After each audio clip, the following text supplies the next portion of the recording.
muuqaalka waxaanu ku qaadan doonaa website-ka loo yaqaano People Per Hour oo ah website loo isticmaalo freelancing. Waxaa kaloo ka mid ah website-yada loo isticmaalo freelancing-ka Upwork. Haddii aan halkaa ku qorno Upwork aan inter idhaahdo, waxaa jirta website-kan isagana waxaa loo isticmaalaa freelancing-ka ama waxyaabahan shaqooyinkan digitalka online-ka lagu qabto ayaa loo isticmaalaa oo distance job ah. Haddii aan halkan kala tagno, iyada lafteeda waxaa jirta website la yiraahdo Fiverr oo halkan aad ka heli karto haddii aad ku dhufato, oo kana isaguna Fiverr freelancing service marketplace freelancing-ka website-yada loo isticmaalaa. Marka waxaan doonayay maanta inaynu qaadano website-ka loo yaqaano People Per Hour oo isagu ah marka website-yadu kala level sareeyaan. Upwork iyo Fiverr iyo waxa loogu talagalay dadka high experience-ka ah, 4 sano 5 sano dadka experience-kooda leh. People Per Hour iyo dhowr website oo kale freelancer oo kale ayaa iyagana waxa loogu talagalay dadka experience-koodu uu yaro hooseeyo 6 bilood 1 sano ilaa 1 sano iyo badh inay ka shaqeeyaan. Marka hadda waxaan doonaynaa inaan sharaxno qaabkee qofku uga shaqeysanayaa ama muxuu ahaayay uu isaga diiwaan gelinayaa website-ka loo yaqaano People Per Hour oo profile-kiisana uu dhisanayaa. marka horeysa waxaad ku qoraysaa browser-kaaga People Per Hour, marka uu ku soo saari doonaa. Kadib haddii aan xitaa soo wada celiyo waan halkaa People Per Hour ku qoro, People Per Hour haddii aan halkaa ku qoro oo aan iminka inter idhaahdo waan kala tirtiray xitaa oo ka website ku sareeya People Per Hour hire freelancers online. Marka haddii aan click idhaahdo iminka website-kii ayuu dhex goyn doonaa insha Allah. Website-kii markaan qaabkan u dhex imaado haddii aad arkayso People Per Hour make bright ideas happen. Marka website-kii markaad qaabkan u soo dhex gasho wuxuu leeyahay categories. haddii aad halkan ku arkayso most popular categories-ka content writer, SEO, website development, logo design, voice over, illustration, drawing. marka waxaan u baahnaa marka hore hadaba inaynu ogaano qaabka uu shaqeeyo. marka haddii aad halkaa ku arkayso waxa kulli wax loo yaqaano how it works ama qaabka iyagu shaqeeyaan. marka haddii aan click idhaahdo wuxuu goyn doonaa laba qaybood buu tusaya. marka haddii aan halkan imaado, marka haddii aad halkan hoose timaado waa laba qaybood bay u shaqeeyaan. horta website kasta oo freelancer ahi laba qaybood buu leeyahay. labada qaybood marka waxa weeyaan qayb ah buyers ama dadkan loo yaqaano projects-ka soo geliya ee iyagu clients-ka ah ee shaqada in loo qabto doonayo, iyo qayb ah freelancers oo dadka shaqeynaya ama workers-ka ah ee project-yada qabanaya. marka labada qayboodba qaabka u shaqeeyaan waxa weeyaan buyers-ka haddii aad arkayso post your project waxa ciwaan u ah inaad soo geliso project-gii. marka waxa use a quick and easy form to describe the project you are got in a mind. The more details you can give, the more relevant freelancers you will attract. waxa lagu yiri waxaad isticmaashaa form yar, formka buuxbuuxi kadib waxaad ku qeexdaa project-ga aad doonaysa in lagu qabto. markastoo detailkiisa aad sii badiso project-gaagana oo markastoo aad hesho freelancers fara badan aad heli karto. Artificial intelligence system does the hard work. Artificial intelligence waxaan loo yaqaano ayaa ama garaadka macmalka ayaa shaqada intiisa faraha badan leh qabanaya oo hard work intiisa badan qabanaya. marka adiga qofka iminka buyer-ka wuxuu u baahan yahay kaliya inuu form buuxiyo project-gu doonayo, wuxuu doonayo in loo qabto waxyaabaha uu doonayo in loo qabto, kadib uu soo post gareeyo. markuu soo post gareeyo waxaa dhacaysa iyaguna qaybtii freelancers-ka inay arkaan. marka waxay sameynayaan proposal bay dirayaan. haddii halkan ku arkayso proposal baa la dirayaa. markay proposal-ka diraan qofku muxuu ku sameynayaa review proposals, pick your freelancers and buy the deposit to start the project. marka waxaa loo baahan yahay marka qofka freelancer-ka doorto wuxuu sameynayaa waxaa la yiraahdaa waxaa jira xitaa dadkan muxuu ahaayay properties-ka iibiya ama guryaha ayaa meelahaas oo kale ayaa laga isticmaalaa badanka. waxaa jira waxa loo yaqaan down payment ama ah qofkii markuu shaqadii ku qabanayo horta lacagtii inaad wax sii bixiso. iminkoo kale looga dalbatay wuxuu kugu yiri $20 baa saacadii kugu shaqeynaya. marka wuxuu ku yiri iminkoo kale 4 saac baan kugu qabanaya hawshaadii waxa weeyaan 4 saac markaa $80. wuxuu koodhan $80 40 iminka bixi. marka aad project-ga dalbato 40 iminka bixi uu koodhanaya. waxa soo haray 40 kale. 40 kale wuxuu koodhanaya marka aan dhameeyo project-ga ee aan ku soo diro ayaad 40 kala bixinaysaa. marka qaabkaas ayay u shaqeeyaan. marka maxaad bixinaysaa deposit to start project. deposit baad sii bixinaysaa si loo bilaabo project-gii ayaa sii bixinaysaa. qaabkaas marka qofka project-ga loo qabanaya oo sameynaya. haddii aynu xaggan kala tagno marka ay freelancers-ka aynu wareegnay iyaga waxaa lagu yiri apply to become the certified freelancer. marka aad doonayso inaad noqoto qof freelancer ah oo People Per Hour ka tirsan waxaad u baahan tahay inaad buuxiso application si lagu aqbalo marka freelancer ahaan aad ugu biirto People Per Hour. marka waxaa lagu yiri complete an online application to join the exclusive People Per Hour freelancer community. si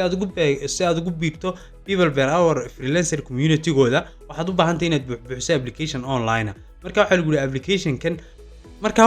waxa review gareynaya team moderation team loo yaqaano ayaa eegaya application-kaaga marka application-kaaga markay eegaan ayaa hubiyaan inaad freelancer sax tahay oo client-kooda maad gareynaya ama dadka iyaga wax ka soo codsanaya waayo lama rabo qof xirfadiina aan si fiican u lahayn muxuu haayay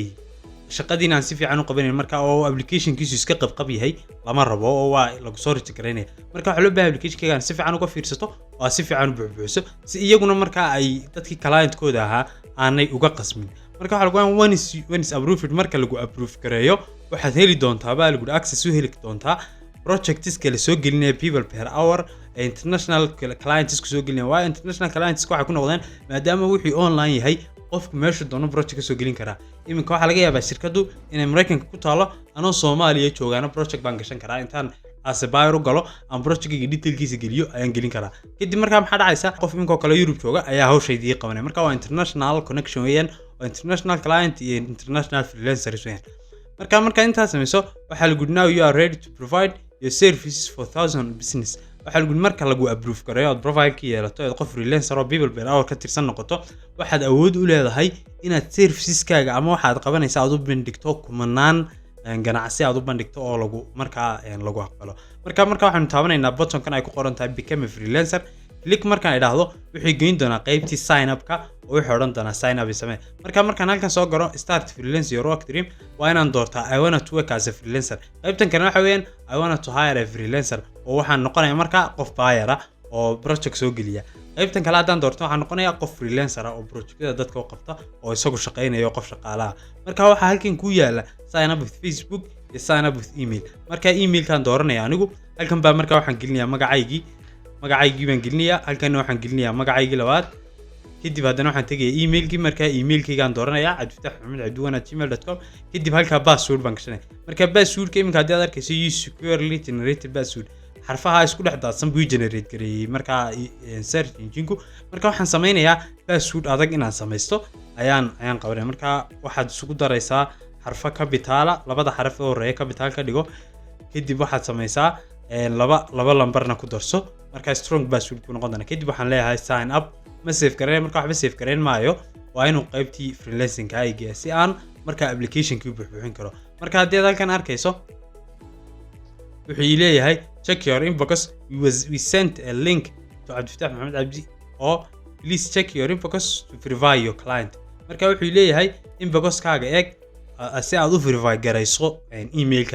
email-ka noocana ayaa gmail-kaaga lagugu diraya marka email-ka noocana gmail-kaaga lagugu soo diro ayaa waxaad samaynaysaa activate account inaad doorato activate account markaad taabato wuxuu ku geyn doonaa oo website-kii dib ugu celin doonaa si aad u activate garayso gmail-kaaga marka haddii aad halkan arkayso waa laba browser bay kala yihiin aniga oo marka browser-kii aan kaga tiriyay account waa kan kadib waxaan taabanayaa waxaan leeyahay muxuu ahaayay refresh baan leeyahay si uu marka ii verify gareeyo marka haddii aad arkayso imika oo verify gareeyay account-kaygii marka wuxuu igu yiri welcome Abdifatax complete your profile to join our global community freelancers marka wuxuu igu yiri halkan profile picture soo gasho marka waxaan iska soo gashanayaa loogada ayaan iska soo gashanayaa loogadayda waxaan sameeynaa marka inaan halkan tago kadib aan loogadii aan soo qabto loogadan aan soo gashanayaa marka in yar baan ila sugay intuu upload gareynayo oo kay soo upload gareeyay kadib marka wuxuu igu yiri job title-kaaga geli oo halka title-kaaga gasho marka waxaan gashanayaa graphic designer baan halka gashanayaa kadib wuxuu igu yiri your skills halkan geli maximum skills kadib halka wuxuu sameynayaa markaan halka ku qoro wuxuu isoo qabanayaa skill-kii marka logo design baan gashanayaa haddana waxaan gashanayaa brochure design waayo freelancing-ka markaad ku jirto waxyaabaha nimka graphic design-ka hoos yimaada uu kala dhigdhigayaa isagu oo midba xirfad gaar u ka dhigaya imka brochure design-kaas kaliya xirfad gaar u ka dhigaya qof baa brochure kaliya ku shaqaysanaya oo sameynaya haddana waxaan gelinayaa social media post design ama waxaan gelinayaa halka waxaan gashanayaa logo design baan geliyay kadib waxaan gelinayaa banner-kii baan gashanayaa banner design baan gelinayaa haddana waxaan gelinayaa aduu maximum-ka inta aan aqaano xirfadayda oo dhan ayaan gashanayaa marka haddana waxaan gelinayaa cover design ama waxaan gashanayaa book cover design baan gelinayaa haddana waxaan gashanayaa Facebook cover design baan gelinayaa haddana wax wal oo aad halka geliso uu ku soo saarayaa oo search-inta ku jira xirfadaha muxuu ahay freelancer haddana waxaan gelinayaa social media post design social media post taas kuma jirta markaa waxyaabahan markaa ku jiro wuxuu ku saaraya not magic phone kadib waxaan samaynayaa inaan iska masaxo markaa iminka maxaan ku daraayo kale intaasaan iskaga diisanaya kaba soo qaad kadib about you guri marka waxaad u baahan tahay inaad soo qorato biography aad soo qorato magacaagii aad biography halkaa ku soo qorato markaa halkan baan iskaga qoranayaa si aanan Lorem Ipsum baan halka ku qoranaya waayo waxaan doonayaa kaliya inaan ku tuso qaabka aad u buuxbuuxinayso ma rabo markaa inaan waxba isku daalnay inaan real qorno ama real text aan qorno waxyaabaha yara dhaadheer oo kale waxaan iska gashanaynaa Lorem Ipsum laakiin waxaad u baahan tahay adigu biography-ga inaad qorto magacaaga halka ku nooshahay xirfadahaaga kadib waxaa loo baahan yahay xitaa haddii aad u baahan tahay biography qaabka loo qoro insha Allah tacaala muuqaal ayaan kasoo samayn doonaa iyo waxyaabaha loo baahan yahay include inay ahaadaan ama ay ku jiraan biography-gaaga copy baan taabanaya markaa website-kii baan ku noqonayaa kadib v baan leeyahay control v markaa waxaan soo gashaday text-ka halkan waxaa la igu yiri location geli haddii aad arkayso toos buu soo qabtay kadib speak language markaa halkaa waxaad gashanaysaa luuqadihii markaa halkaa imika waxaan gashanayaa english baan gelinayaa click baan leeyahay haddana Soomaali baan gelinayaa markaa click baan leeyahay haddana waxaan gelinayaa Carabi click baan leeyahay markaa saddex luuqadood baan imika gashaday wuxuu igu yiri hourly waxaad ku shaqaynaysaa markaa halkan horta waxaan gashanayaa dollar kadib halkan waxaan gashanayaa $25 marka waxaan leeyahay horta profile-kaygu waa noocan profile-kaygu waka top title-kaygu waka skills-kaygu waa kuwan about you ama